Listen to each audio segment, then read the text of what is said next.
Good morning. Welcome to Finanspanelen. My name is Pehr Wissén. I work at the Swedish House of Finance at the Stockholm School of Economics, and together with SNS we are doing this seminar series. And I will moderate this morning's event. And we will talk about banking union today. EU and the banking union, and Sweden and the banking union. And we are very happy to have with us Nicolas Véron, one of Europe's and the world's leading authorities on banking union, I would claim. Often interviewed, quoted, and has written extensively on the topic of banking union. And you will have plenty of time to ask questions to Nicolas and discuss, voice opinions if you like. You come here to participate in the debate, not just to listen. Nicolas works at Bruegel, a think tank in Brussels, and Peterson Institute, another think tank, I think it's called a think tank, in Washington.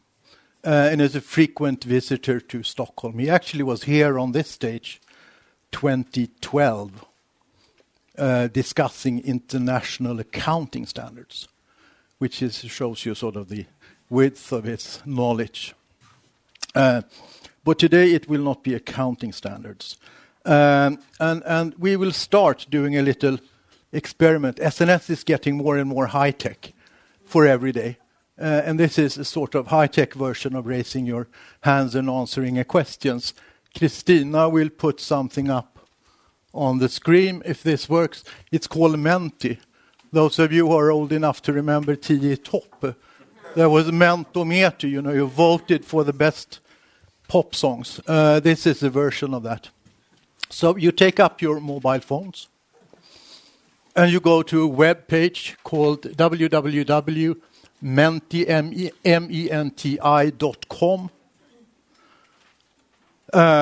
And when you've done that, you will be prompted for a code, which is 81915. And when you are through that, it goes very quickly.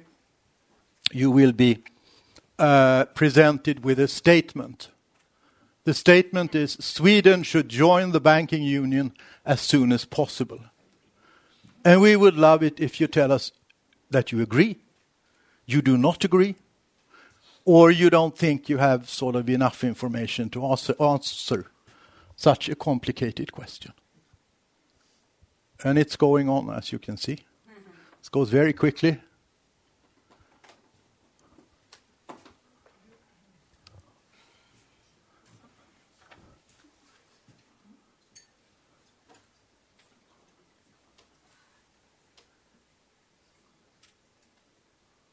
It's like voting night when there is general elections, isn't it? The Reds are gaining.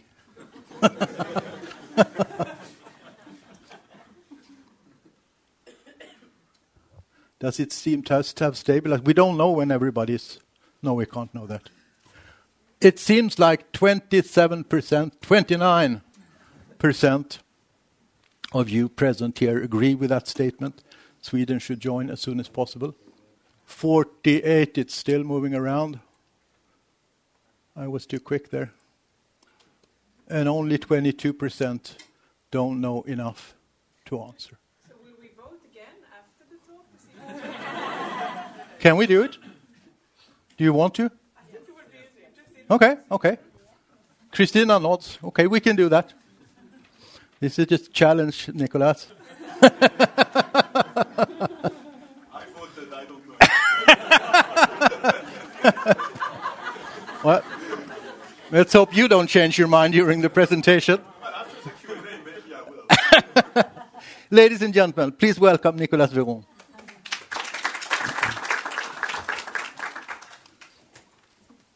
Thank you very much, Pehr. Thanks to all for coming early in the morning.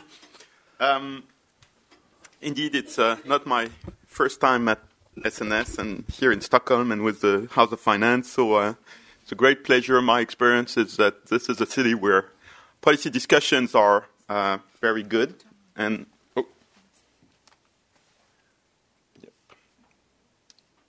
So I'm a bit technologically challenged, as you see, unlike Pehr. The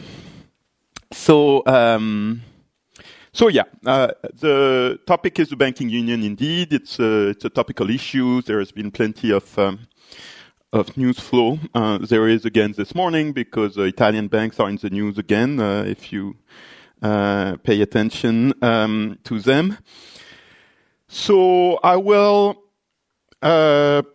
present what banking union is, seen from my perspective, where we are now, what is the current policy discussion, because there is a policy discussion going on, and the questions that appear relevant for Sweden as it considers the questions that was in the little poll. So I guess the starting point is this chart, and this is 10-year spreads of the number 2, 3, 4 countries in the Eurozone, so Germany being number 1.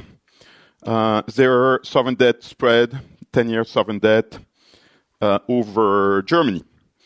And it's a simple story. It's the story of the last 10 years in the Eurozone have been one of 5 years of escalating crisis in a disorderly manner, and 5 years of gradual repair in a more orderly way, even so we know there were many colorful episodes along the way, including the Greek crisis of 2015, probably most colorful of all.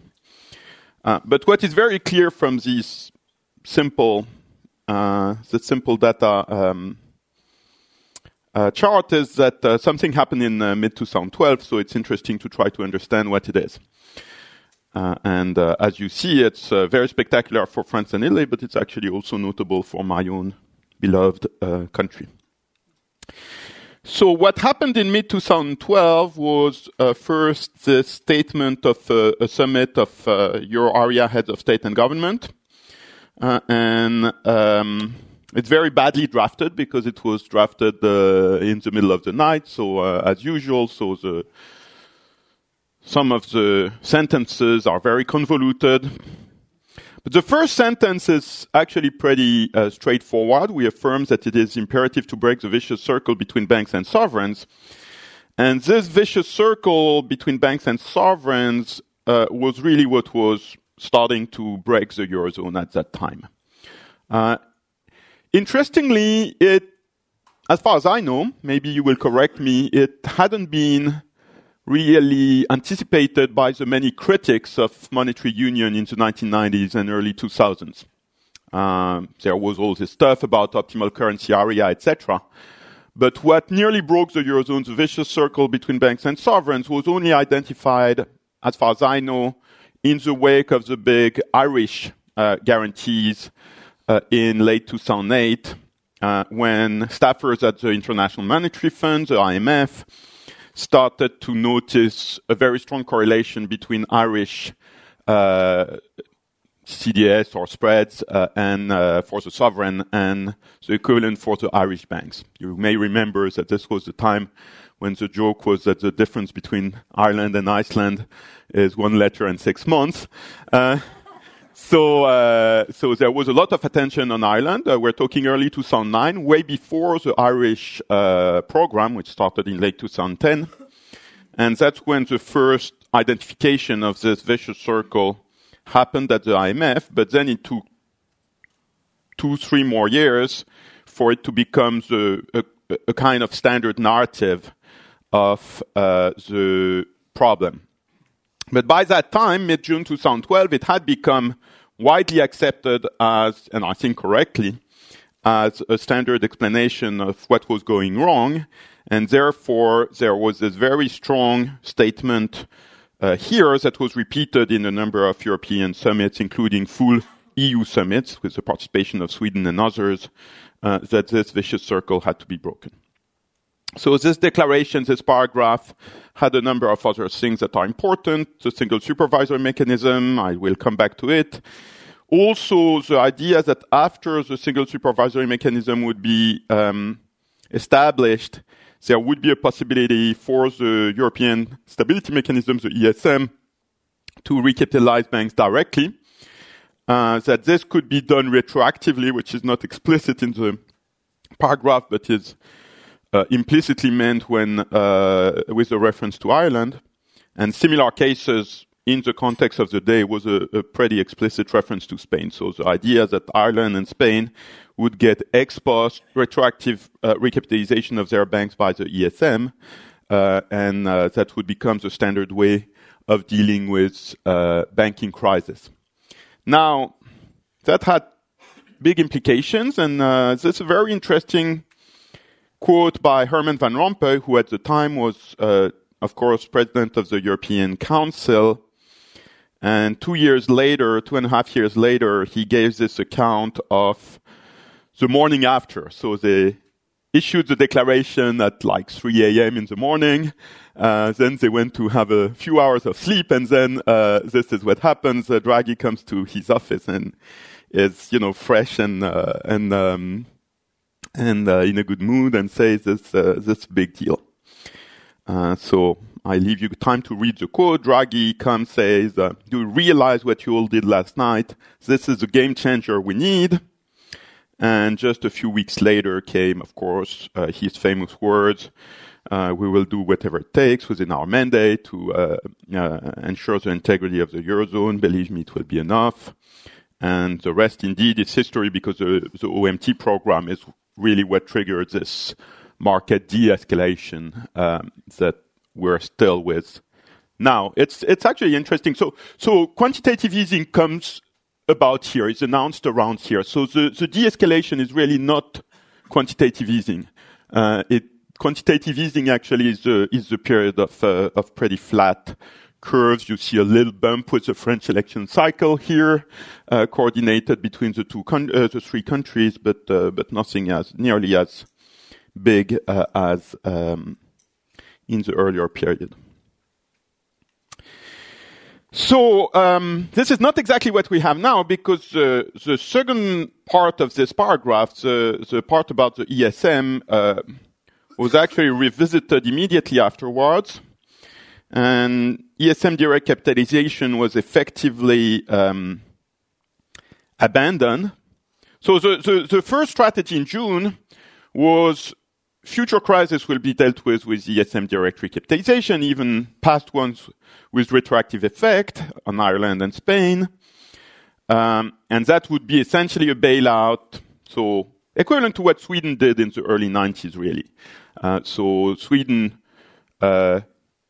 didn't reimburse shareholders. There was not that much junior debt at the time, but the government guaranteed all senior debt and reimbursed the senior debt of the banks that had failed. So here the idea was the ESM will do the same thing as the Swedish. I never remember what the kind of resolution company was called in Sweden in 93, did at the time. Will reimburse senior debt, do a bit of bail-in for junior, and not give any money to shareholders. And then, when all the mess is cleared up in January 2018, we'll have a sounder system, which is, at the time, was based, of course, on the US experience, but also, for example, on what had happened with medium-sized Danish banks in 2010, which was the bail-in system of BRD. And then German politicians realized that this wouldn't sell well at home, and so they started immediately to backtrack, joined by Finns and Dutch.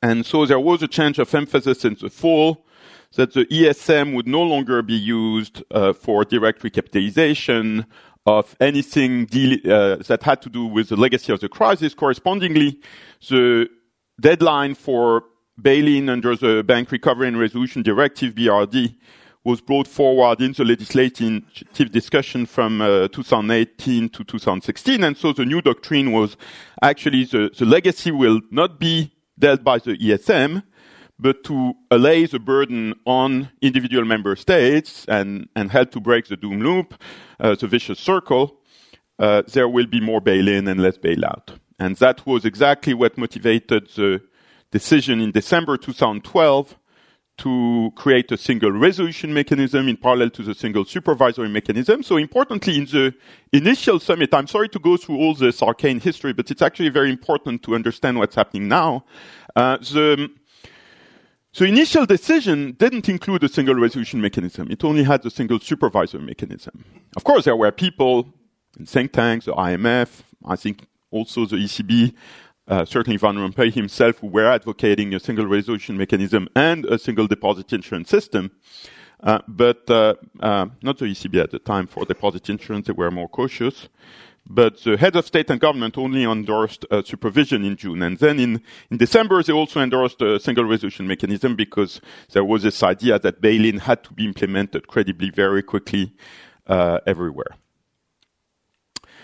So that led to the pretty standard description of banking union as having three pillars: the single supervisory mechanism, which went live in November 2014 for all Eurozone banks; the single resolution mechanism, which is not supposed to resolve all failing banks in the Eurozone, but only those that have some kind of systemic impact, and that there's a bit of judgment here.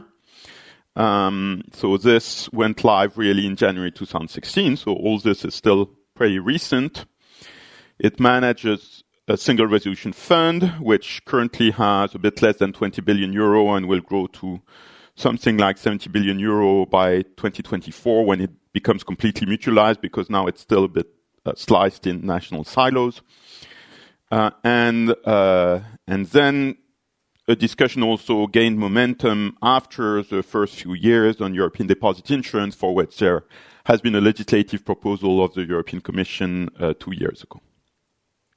So that's become a bit of a standard model description of banking union, but it's actually it's not misleading. It's a useful description, but it's very focused on the institutional architecture. And if you want to have a more economic understanding, it's actually useful to go back to the first idea of bank-sovereign linkages, the bank-sovereign vicious circle, and see how this reform affects the linkages. So this is a simplified description or selective description of some of those manifold linkages between banks and sovereigns in the Eurozone, and I guess the chart speaks for itself. So you can have contagion from banks to sovereigns through the guarantees, implicit and explicit guarantees, including the deposit insurance, from sovereigns to banks, because banks, and I'll come back to this, have big concentrated exposures to the home country sovereigns. And then there are more indirect linkages through the domestic economy, because if the sovereign goes wrong, the macroeconomy will not go well, and that's bad for the banks, and correspondingly, the banks go wrong, the economy will not do well, and that's bad for the sovereign. So all these interactions are actually very multiple, they're very complex. If you think of the SSM and SRM, all it did is really weaken the arrows that goes from right to left, from banks to sovereigns, because with more bail-in and more credible supervision, there is a reason to expect that the cost of future banking crisis, first, banks may be better supervised, and the cost of banking crisis will be less directly borne by the sovereign. But as we see, including in the news with Italy, it's easier said than done. I'll come back to that. So where are we now? Sorry for the long quotes again. These are a few recent quotes by people in that loop, two of which are Italian, by the way, but that's a coincidence. So Draghi gave this very nice kind of big picture speech at Jackson Hole, where he put again the banking union at the center of the effort to repair the Eurozone. And I think this is important to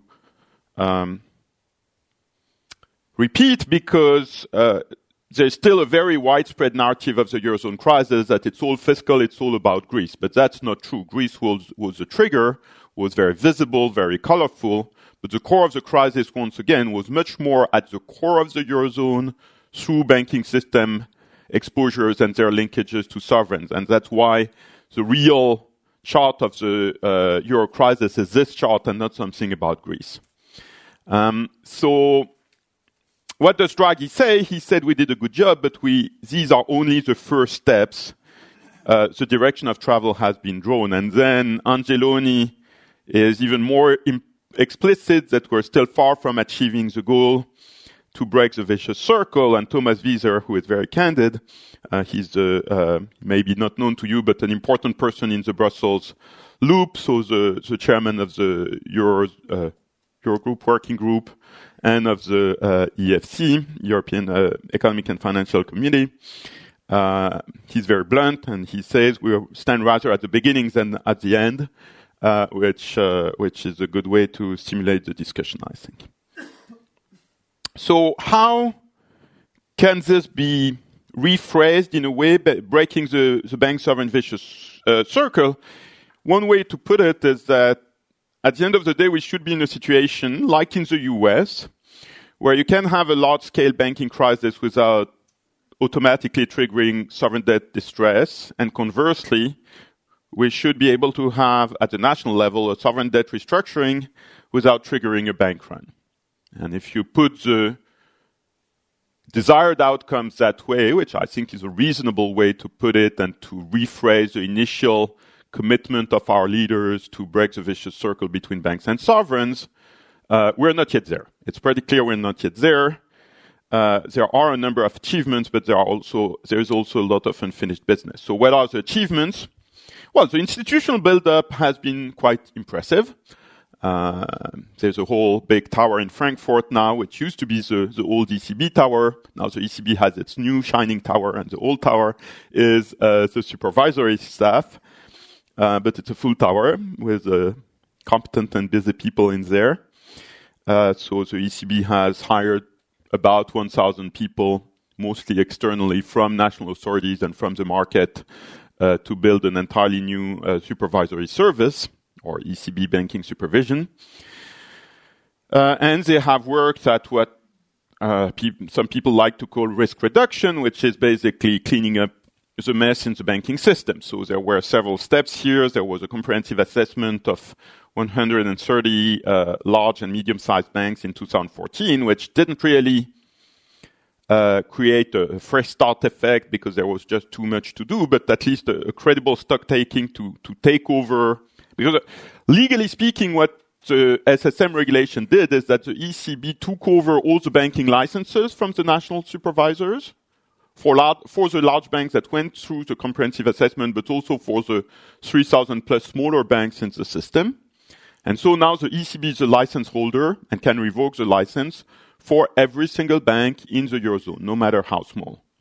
Which, by the way, and ironically, is a much more centralized architecture than in the US, because in the US, most banks, especially the small ones, have a state charter, not a national charter. So in that step, we've gone more federal than the US in a way. And at least, the ECB with the comprehensive assessment has a kind of first general picture of what was going on, still very fuzzy. And then came a number of test cases. The Greek crisis of 2015 was not exactly a success story in terms of crisis management by the Eurozone and by Greece itself, but actually the banking piece of it was pretty successful. The ECB was very harshly criticized, not least in Germany, for maintaining that the Greek banks were solvent during the spring and early summer of 2015, but it was proven right, more or less, when the Greek banks recapitalized with equity coming from more or less arm's length investors for all four big banks at the end of the year. So that was a pretty good performance by the ECB. And then slowly, a number of difficult cases have been dealt with, primarily in Portugal and Italy. I mentioned some of them. They have been dealt with in different ways. Takeovers, private sector recapitalization, public sector recapitalization, which and some closures. And actually, the Italian banks that are in the news will lengthen that list, but probably with the same instruments that have been used before in some of the cases listed here. And it's actually interesting because when you think of Portugal, it went through an assistance program between 2011 and 2014, but the assistance program with the IMF and the Troika was entirely ineffective at cleaning up the banking system.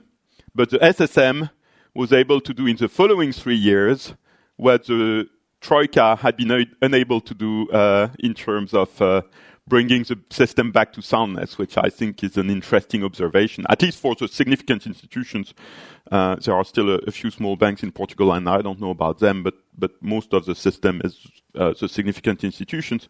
And I think it's an interesting observation. Italy, of course, didn't have a program, and things are complicated there, no question. Not least because of the Italian institutional and political situation whereby the Bank of Italy, the central bank, which is also the supervisor and the resolution authority, doesn't exactly see eye to eye with the ECB. So this kind of conflict between the national authority and the ECB creates a very difficult situation for both sides. But it's going through, even so it's probably not as quick as some of us would like it to be.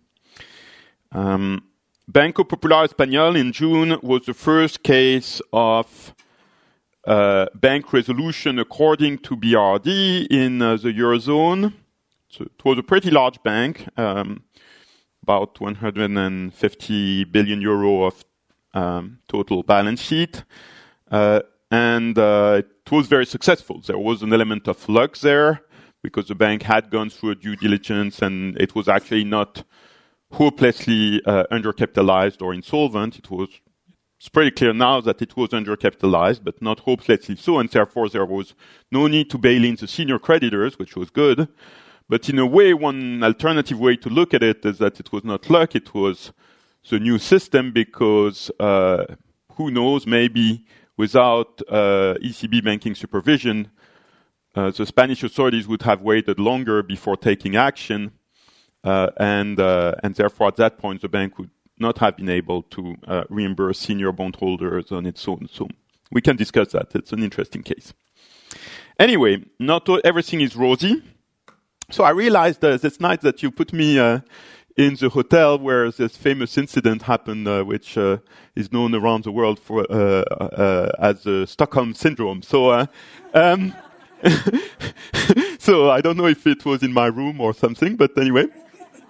So you may think that, I'm saying, oh, the banking union is great, and I work in Brussels, so you may think there is a case of Stockholm Syndrome there. But actually, there are big challenges in the system. There are challenges of institutional maturity. All these, as I said, 1,000 people hired by the ECB, 250 or something by the SRB. This is significant in terms of institutional build-up, and it's not easy to do, right, at the supranational level. It's the first time ever when you think of it, with a very small exception at ESMA for small market segments, that we have such a thing as supranational financial supervision. So it's a big experiment. And the governance is not perfect. The ECB Supervisory Board, for example, doesn't function very well. Transparency is not sufficient. Communication is often lousy. And it's difficult to build an institutional culture that, overcomes and transcends national biases and national habits. Language is an issue in many instances. So there's a lot of growing pain in the build-up of the system, and people who work in the system or with the system know that very well. It's not easy. In terms of the supervisory arrangements for significant institutions, so sorry for using the acronyms, there's this very important distinction in the SSM, Single Supervisory Mechanism Regulation, which is a basic legislation of banking union, at least as far as supervision is concerned, that the significant institutions, which broadly speaking are those above 30 billion in total assets, are directly supervised by the ECB. And the mechanism for that is joint supervisory teams, where there is a team coordinator in that tower in Frankfurt, and then sub-coordinators in the different member states where the bank has operations. And it's a very strong, actually pretty centralized system because draft decisions that are then sent to the ECB Supervisory Board are actually made by the coordinator in Frankfurt. So it's not a decision by consensus. If there is a dissenting opinion, it's conveyed to the Supervisory Board, but there is a pretty centralized governance out there. And I think broadly speaking, it works. I mean, growing pains, as I said, but in my opinion, it is functional. For less significant institutions, which are the 3,000 or so smaller banks, I think the model it's too early to say that the model works. So we'll still have a learning curve ahead. For those institutions, the supervision is still in the hands of the national authority with what is called supervisory oversight. So basically, by the ECB is looking over their shoulder, but it's not clear that this works well.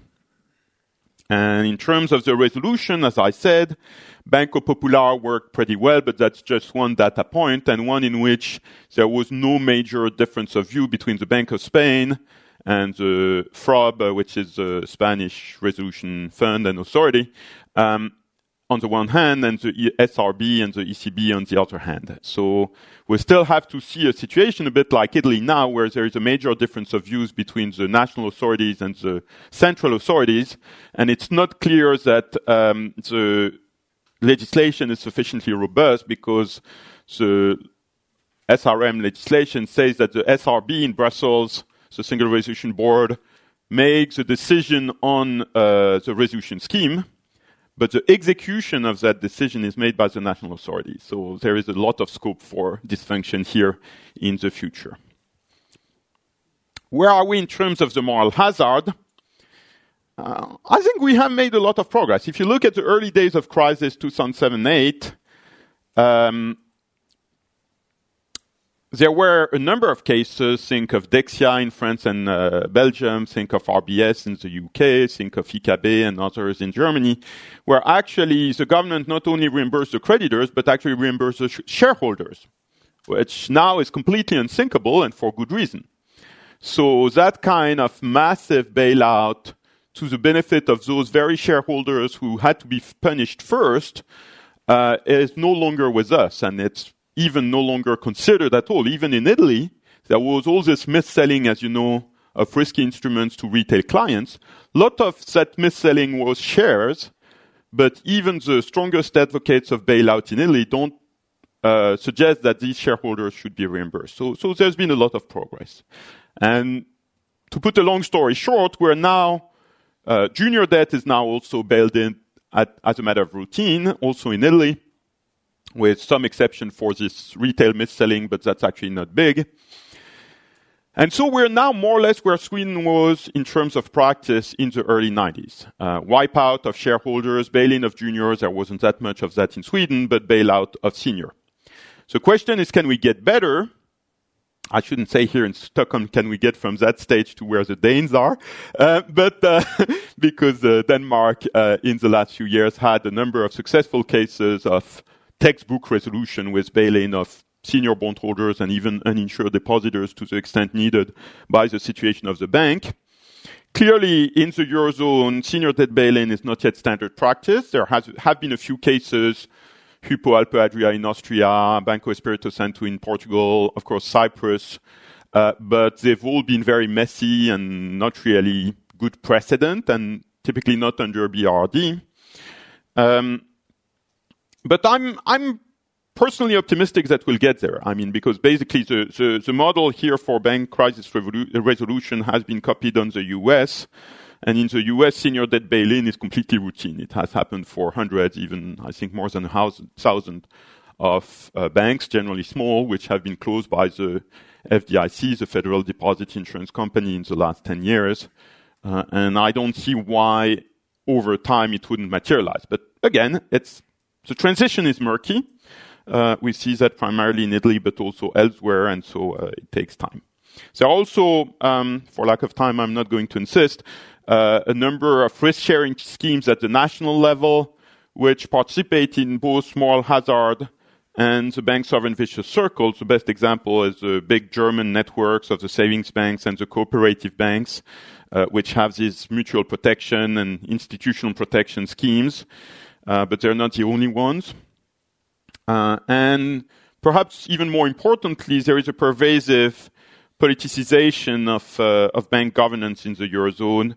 Listed banks with dispersed ownership, which are not an ideal model, but have a lot of capital flexibility, incentives to generate profits and retained earnings, and possibility to raise external equity, are the standard pattern in Anglo-Saxon countries, in the UK, US, Canada, Australia, for example, but not at all in the Eurozone. They're actually a small minority in the Eurozone. I did some research published this spring about this, and even so, I expected to find that result. The result was much starker than I expected, that really, listed banks with dispersed ownership are very few, surprisingly few in the Eurozone.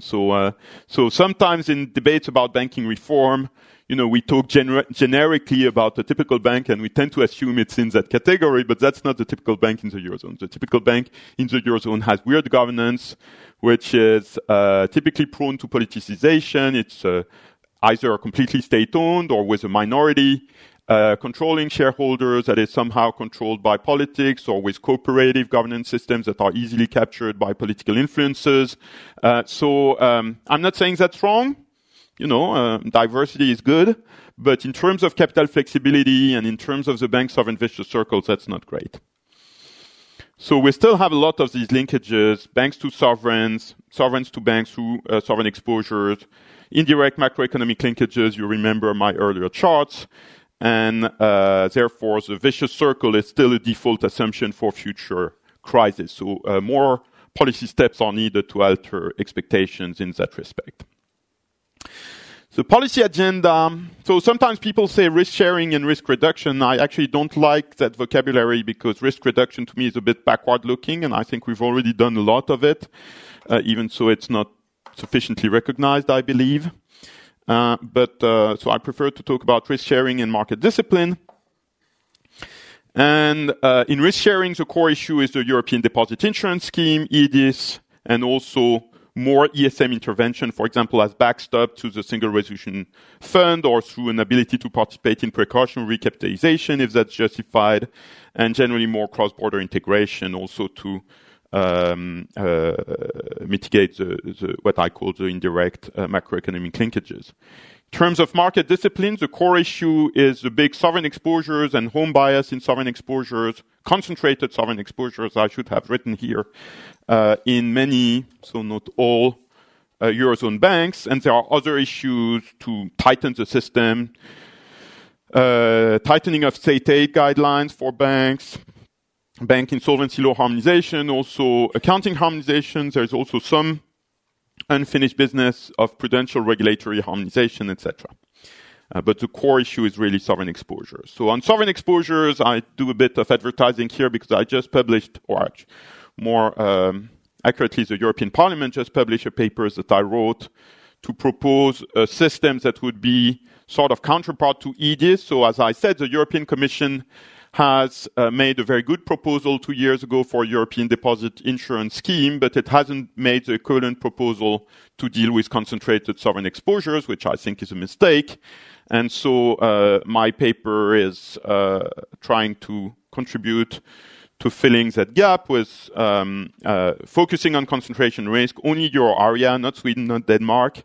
And so the idea would be to create capital charges only for concentrated risk, for Eurozone exposures of Eurozone banks, but with a careful calibration, generous transitional arrangements, etc., in order to avoid any market disruption along the way. And my view is that this is really the next big thing for banking union. EDIS, the combination of EDIS and something like those sovereign concentration charges, because the two are linked not only for obvious political reasons, which is this balance between risk sharing and market discipline, and having a deal that, in which there is something both for Germany and for Italy, to simplify, but also for sound policy reasons. There are good arguments against adopting EDIS without concentration charges, or conversely adopting concentration charges without a big safety net.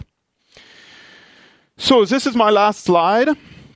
which looks outside of the Eurozone and especially at Sweden. Obviously, we have Brexit. I didn't mention it, but it was initially in our title, and I think we have to mention Brexit because Brexit is big. Now, Brexit doesn't fundamentally change the banking union project. It just adds a layer, which is that we'll probably end up having big investment banks, the Goldman Sachses and Morgan Stanleys of this world having sizable operations in the Eurozone. And they will be supervised by the ECB, and that's a challenge for the ECB, but the ECB is a big institution. It can hire some fancy specialists, so that can be absorbed. I'm not going into all the implications of Brexit and clearing houses and whatever. Maybe we'll go back to this in the Q&A, but this is to say that Brexit will just make the Eurozone banking and financial system a bit bigger, a bit more complex, but isn't as big a change for the Eurozone as many of the other things I've mentioned here. We have close cooperations, which is this technical jargon for non-Eurozone country members of the European Union joining the banking union on a voluntary basis. So that's what Sweden may want to consider or not, according to your poll. And that's obviously important. Well, I'll say a word about the last bullet point, and then I come back to the Swedish debate. The international governance is actually important as well, I think, even though it's really in the weeds of, very arcane stuff. If you consider the Basel Committee, for example, the Basel Committee on Banking Supervision, as its name indicates, sets supervisory standards, including capital and liquidity standards for at the international level. Now, in the Basel Committee, now the ECB and the SSM, which is to say the ECB and the ECB, but the two towers, are permanent members of the Basel Committee, but so are the relevant authorities of Germany, France, Italy, Spain, the Netherlands, Belgium, and Luxembourg. That's a lot of Eurozone countries. And you really have to ask what they're doing there, because the ECB is there and sets supervisory policy anyway. And they're represented in the supervisory board of the ECB. And to a certain extent, you could make the same observations for the Financial Stability Board, which is at the more overlay level of coordinating all international financial regulation. So I think it's only a matter of time, even so, of course, these institutions work by consensus, these evolutions take time, but it's only a matter of time where all these Eurozone countries basically get represented in those international bodies through the ECB, in which they are represented, of course, themselves in the governance of the ECB and the supervisory board, which will be a big change, because if you look at the Basel discussion right now, for example, on what bank lobbies call Basel IV and what the Basel Committee calls the last chapter of Basel III, everything you hear is actually noise from French authorities and German authorities. So if the composition of the committee changes, and it's more the ECB talking with, the US, China, Japan, Switzerland, UK, whatever, Sweden, of course. Then you have a very different conversation going forward. Now, back to Sweden. I have no opinion on whether it should resign from the Basel Committee if it joins the banking union. At this point, the Swedish role in the Basel Committee is very august and very distinguished and very important, so we want to keep that. But what are the arguments for the Swedish consideration of joining or not the banking union through close cooperation? So I think there are some bad and good arguments in the... So the argument in favor, of course, is it's a single space, it's a global standard, basically what Ordea said when it announced recently a decision to move headquarters. So there's a critical mass there, there's a single standard, it's a reference. And I think, and a single market, of course. So the single market, of course, is the whole European economic area, including your neighbors in Norway and all. But it's very clear that there is a deeper integration as far as the banking market is concerned inside the banking union. So there is a single market argument which is pretty strong. Now, the contra arguments are several. What I've heard since I arrived here early afternoon yesterday is a number of things. One is banking union is not working. I hope I have given you an indication that some things are not working, but generally speaking, it's a more nuanced assessment. Again, my Stockholm Syndrome in Brussels or Frankfurt. Second argument is, why should we pay for failing Italian banks?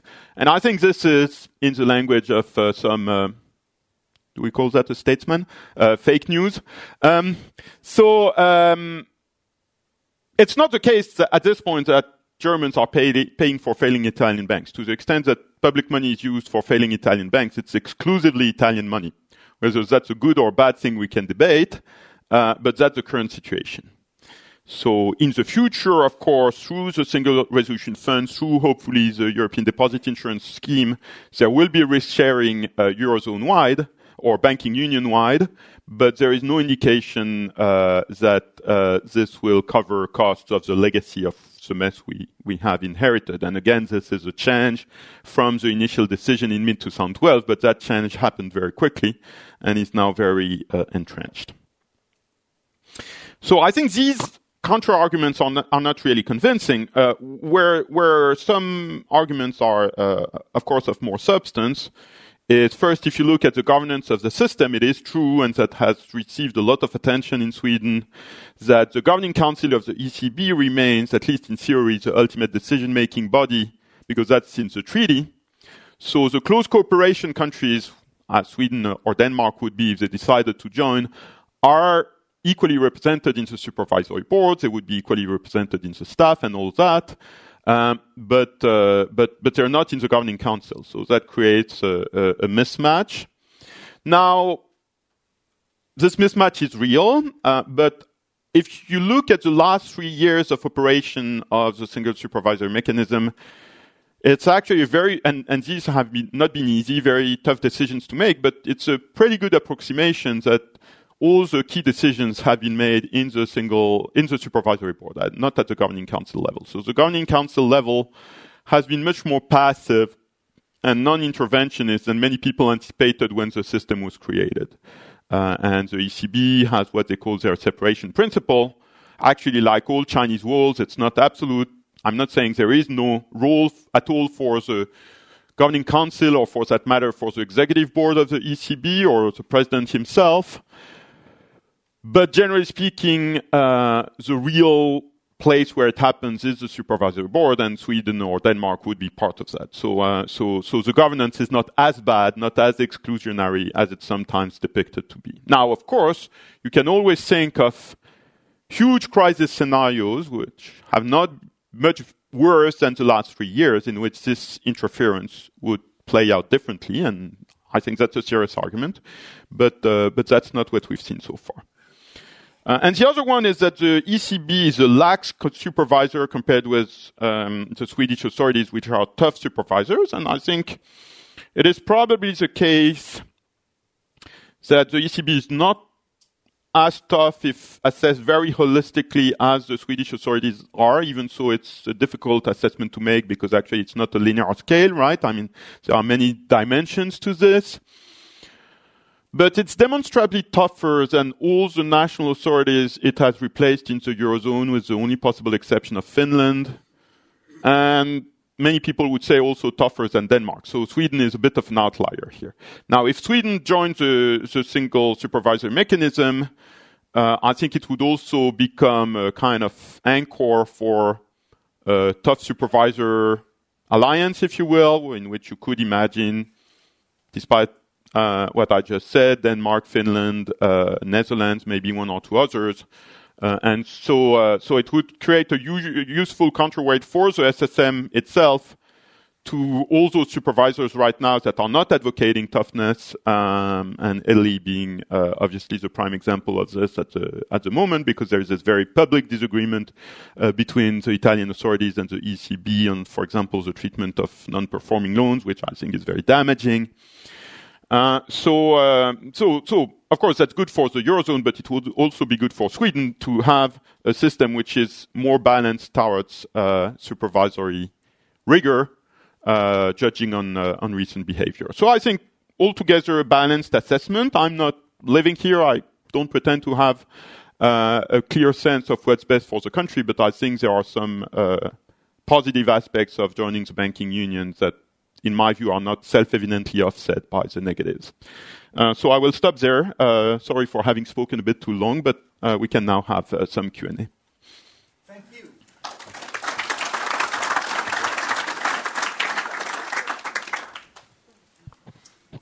Okay, that should be working. We have 20-25 minutes for comments if you don't agree with what Nicolas has said, or questions or whatever. Well, I see 1, 2, 3 hands immediately. Please. Thanks very much. Kristin Magnusson-Bernard. I'm in charge. Microphone, sorry. Is it on? Yes, thank you. Kristin Magnusson-Bernard. I'm in charge of financial institutions and banks at Nordea. But previously I spent almost 10 years in the Troika, so I don't get away scot-free from this. My experience with all the financial restructuring programs that I worked on, and I think there were all of them in the Eurozone, apart from Cyprus, which I was not involved in, is good for you. Yeah, good for me, is that the key difference, what made bank restructuring successful or not, was really the ownership patterns and the degree of arm's length relationship between the political influence, if you will, and the ownership. So I think that was an extremely important point you raised, where you said that bank ownership in the euro area is maybe the underlying factor that needs to change to really break the bank sovereign loop.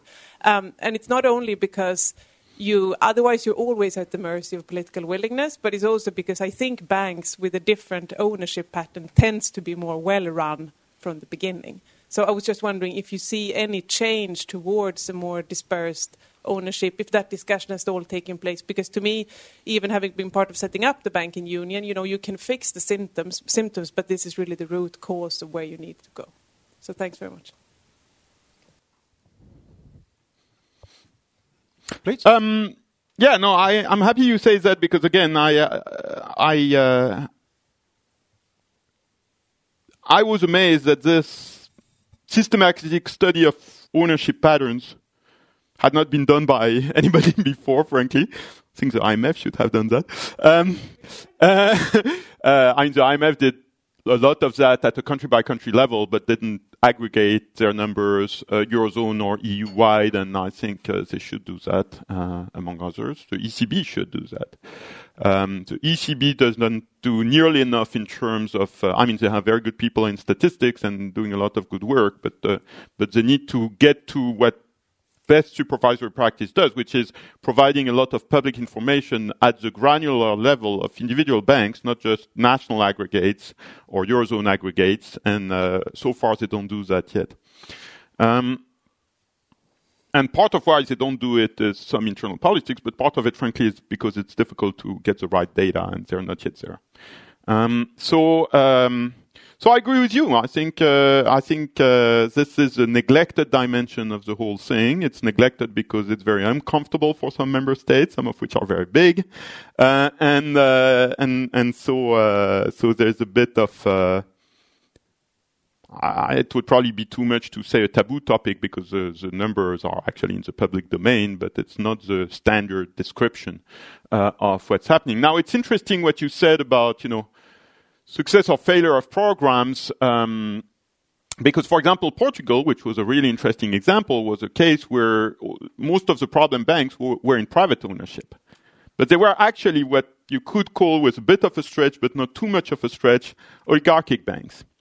And the oligarchs were very, very, very politically connected. One oligarch in particular, but also, Angolan oligarchs. So it's a very complicated situation, which takes time to sort out, but it's being sorted out by the SSM. One way the SSM did that it's not only the SSM. In the way Banco Espírito Santo exploded just after the end of the program, which was embarrassing for the Troika. But I think it's still a matter of debate whether it was triggered by the SSM, because that was in the course of the comprehensive assessment, if you remember. Anyway, for example, with Angola, which is very interesting, very important in the Portuguese context, the SSM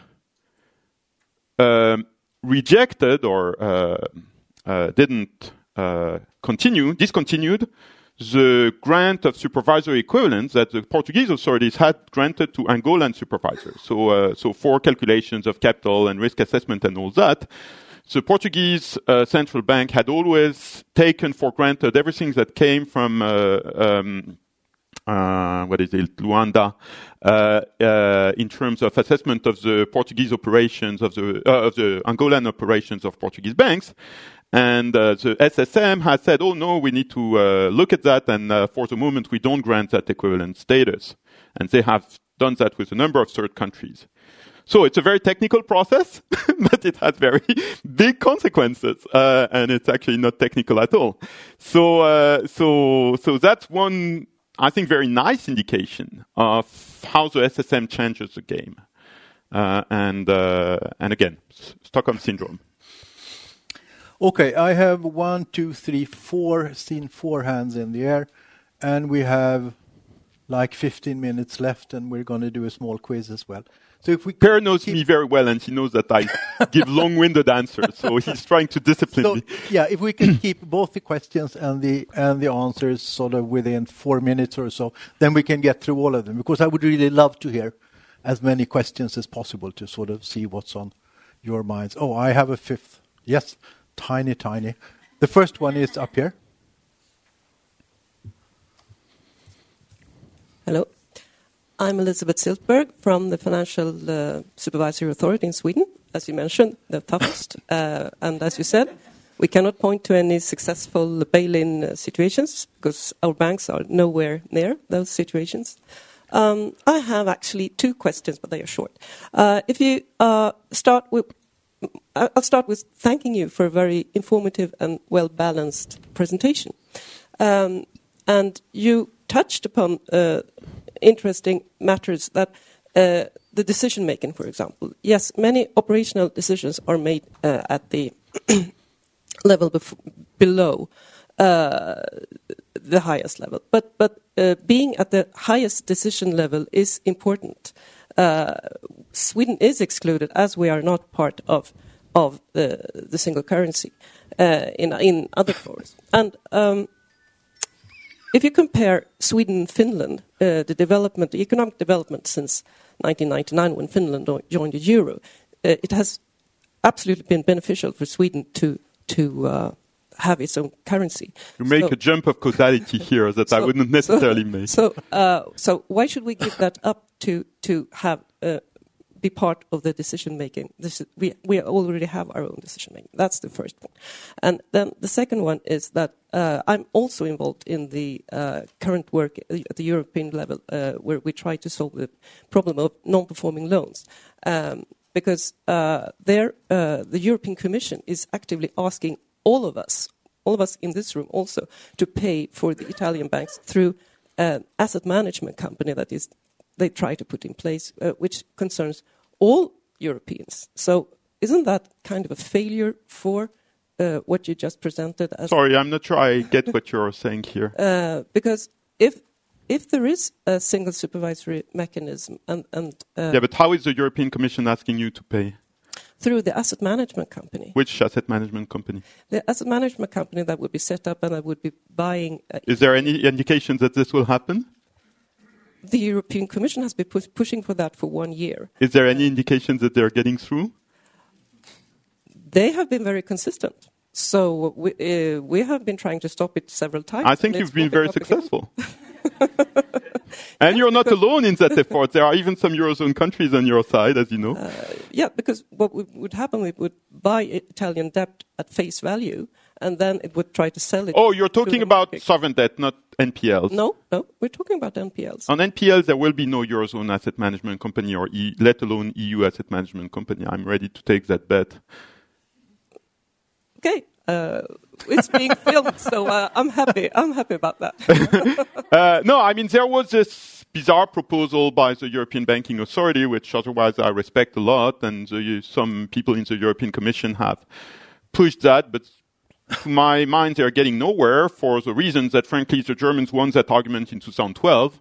This is a legacy question, and the Italians will pay for the Italian legacy, and that's the overwhelming opinion, despite the efforts of a few individuals. and maybe one or two institutions. So I wouldn't be too concerned about that. I think your first point about the governance, as I said, is a point of substance. But what I wouldn't concur with is the implications you made that Sweden prospered because it was outside of the Eurozone, because frankly, yes, it's natural that you're a Nordic country, you benchmark yourself with Finland, but you have a bias both in the sample selection and in the period covered. So the Eurozone has gone through a very painful decade, no question about this. Right now it's growing pretty healthily. And I think there is a high price during that decade that the Eurozone has paid for its growing pains, if you want to call it that way. But I think the kind of cliché, which we heard a lot from the UK, is that the Eurozone was condemned to grow slowly forever because it's the Eurozone, with all due respect, doesn't make sense. What we have is an institutional adjustment that is not finished, as I mentioned, that has cost us a lot. But I think projecting that in the indefinite future would not be reasonable. And actually, there's a good indicator for that, which is the attractiveness of the Eurozone for potential new entrants. So the last country to join the Eurozone with a bit of a lag, and frankly for geopolitical reasons, was Lithuania, I think, in 2015. But now we're seeing potentially a new round with Bulgaria, Croatia, and maybe a few other countries in the next few years. So now there is a question whether the Eurozone wants them to come in, but they want to get in, and so I think in a way it gives a kind of holistic indications of this differential or attractiveness. So yes to the concerns about not being in the governing council, and I think close cooperation countries can also lobby for reform next time there is a treaty change and things like that. It makes sense. Also lobby for maybe more geographical ring fencing in close cooperation countries than in the Eurozone itself in terms of capital and liquidity. I think all this can be reasonable. There are good bargains to be found to settle these issues. I personally, through my observation of the Supervisory Board, don't think these issues are big enough to justify staying outside if you think you have a good reason to be inside for, again, single market and all that. But I understand your perspective. Okay, I would love to do a seminar on whether Sweden should join the Eurozone, but it's another seminar, though. Yeah, it is. It would be good. Let's do it like this, since we're a bit running out of time. Let's take all the questions. We take all the questions. Yeah. And Nicolas makes notes, and you get a smorgasbord, and you can choose from that, because we're going to end 9:15, because everybody has jobs to go to. I have Pehr Håkansson first. Thank you, Pehr Håkansson, also Swedish Financial Supervisory Authority. You addressed a number of arguments against joining the banking union in your presentation, and basically said that no, they are not really that serious arguments against you. I think they're very serious but not desperate. You're right. But if you had the task of trying to convince the Swedish public of the positive arguments for joining, what kind of arguments would you use then? Okay. Susanne Ackum, over here. I just deleted myself from the list of questions, by the way. Susanne Ackum, could I ask you a little bit about the three pillars? You have supervision, resolution, but you can also call them backstop, I guess. And could you elaborate a little bit what you think is happening with the mutualization of the deposit guarantee system?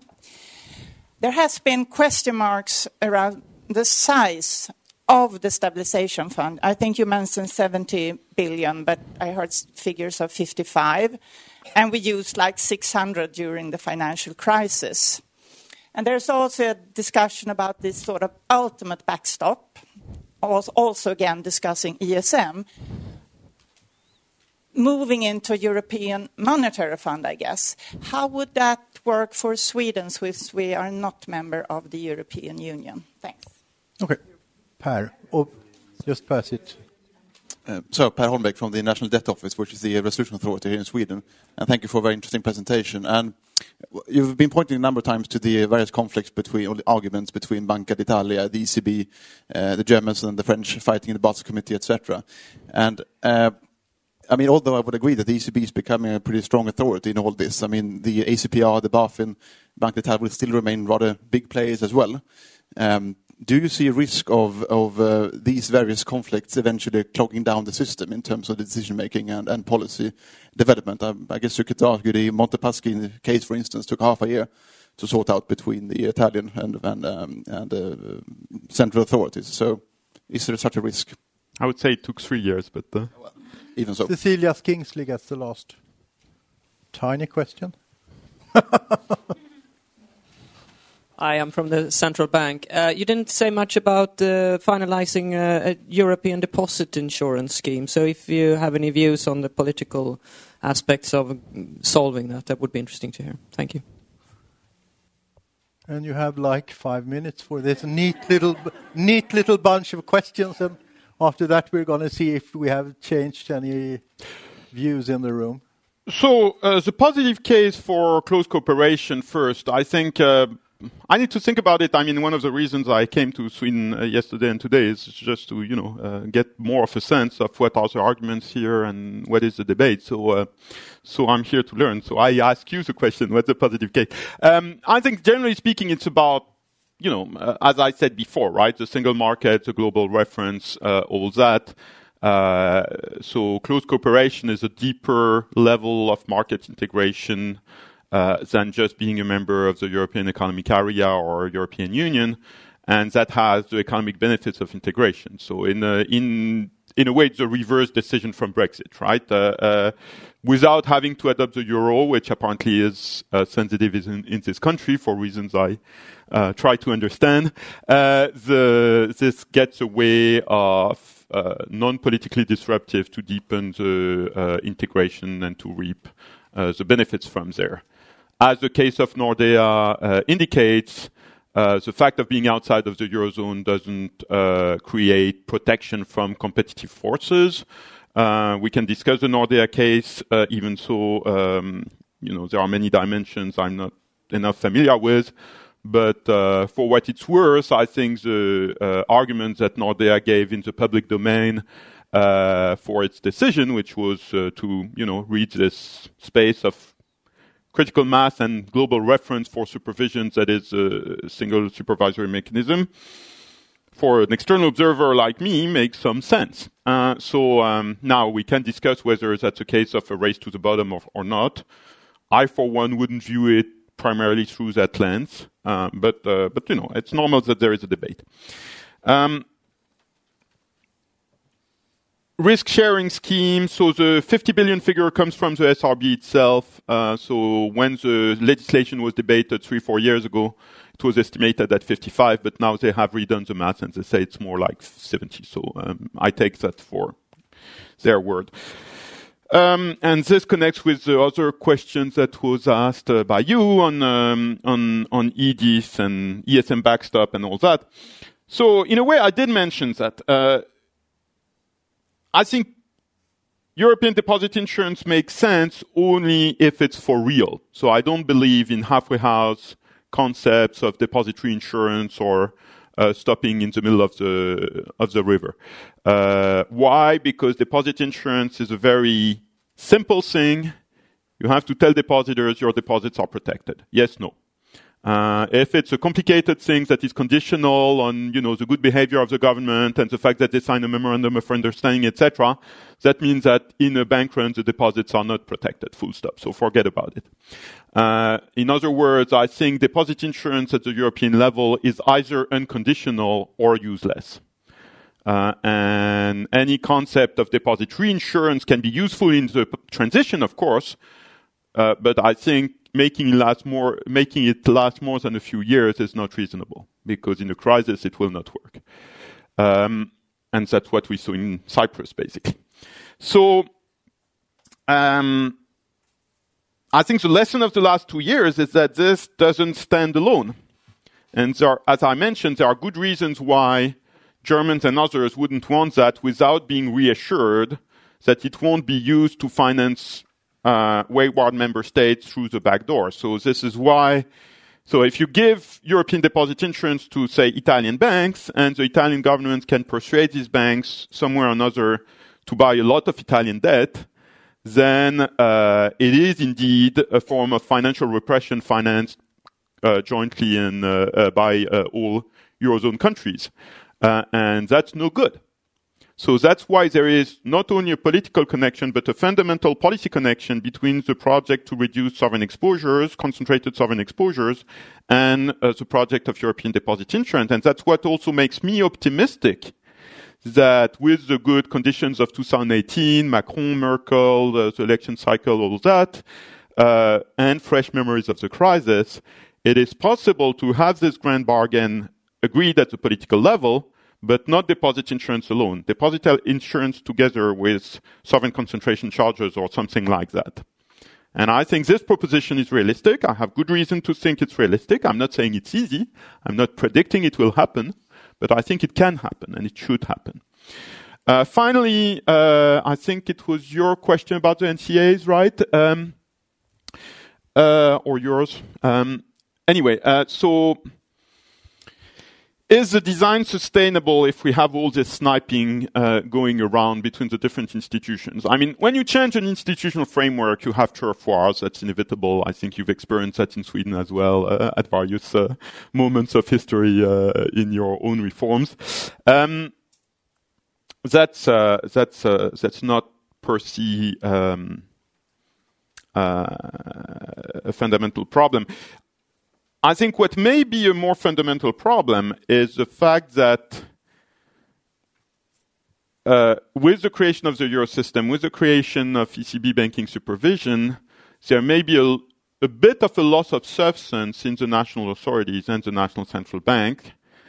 And I think we're starting to see the point where they're actually no longer attracting the kind of talent as they used to. That's a very sensitive issue for obvious reasons. So it's very interesting, for example, that in the discussion on who will replace Draghi, we're early in this discussion.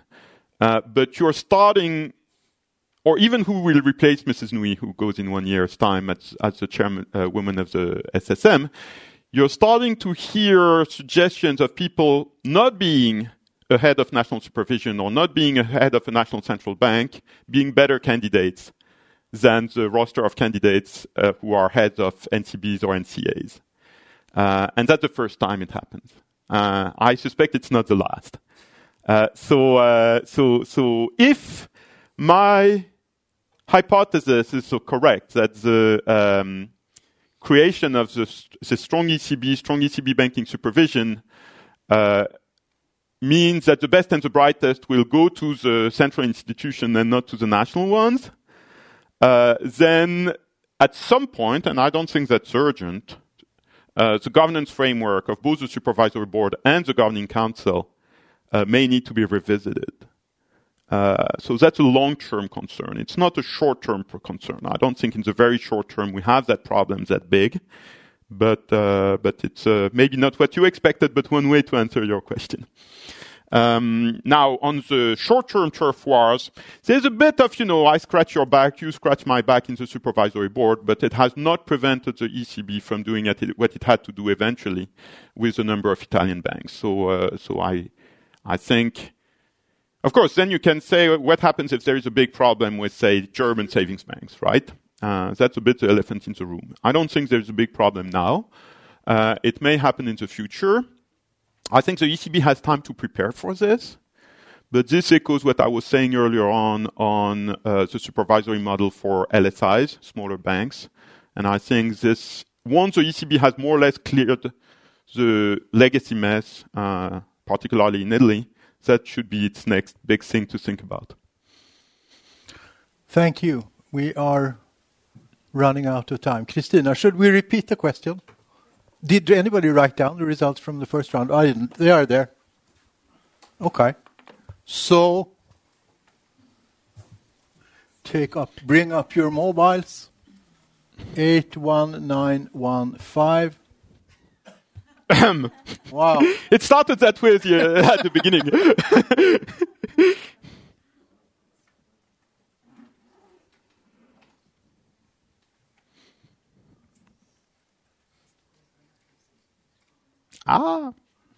It is like election night, isn't it? The reds and the greens and the yellows.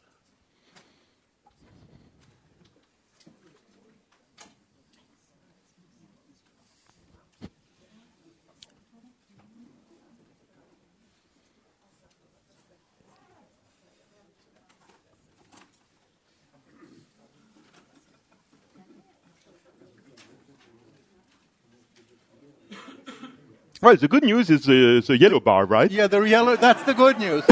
That's the good news. Nicolas, you did a great job. Thank you.